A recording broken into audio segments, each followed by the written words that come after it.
Another thing is to disseminate propaganda to influence people's minds. And this is a major function of the CIA. 400 journalists cooperating with the CIA, including some of the biggest names in the business, to consciously introduce the stories into the press. Well, give me a concrete example of how you use the press this way, how a false story is planted and how you get it published. Well, for example, in my war, the Angola War that I helped to manage, 1/3 of my staff was propaganda. Ironically, it's called covert action inside the CIA. Outside, that means the violent part. I had propagandists all over the world, principally in London, Kinshasa, and Zambia. We would take stories which we would write and put them in the Zambia Times, and then pull them out and send them to a journalist on our payroll in Europe.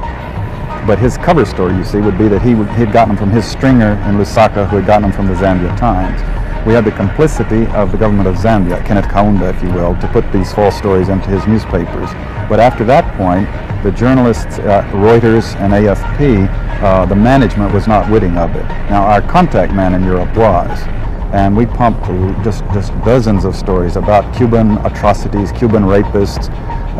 In one case, we had the Cuban rapists caught and tried by the Ovimbundu maidens who had been their victims, and then we ran photographs that made almost every newspaper in the country of the Cubans being executed by the Ovimbundu women who supposedly had been their victims. These were fake photos? Oh, absolutely. We didn't know of one single atrocity committed by the Cubans. It was pure, raw, false propaganda to create an illusion of communists, eating babies for breakfast and that sort of totally false propaganda. Endlessly, a massive propaganda effort in Vietnam in the 50s and in the 60s, including the 1,000 books that were published, several hundred in English, that were also propaganda books, sponsored by the CIA. Give some money to a writer, write this book for us, write anything you want, but on these matters, make sure you have this line. Writers in this country, sure. Books sold and distributed in this country? Sure, yeah. English language books, meaning an American audience as a target. We were planting stories in the Washington Post. By that I mean not through Lusaka, but we actually flew a journalist from Paris to Washington to plant a false story. I mentioned it. I give the text of the story in my book. We've had articles in the Washington Post, the Star before it closed, Time magazine, that could only have been written originally by the CIA.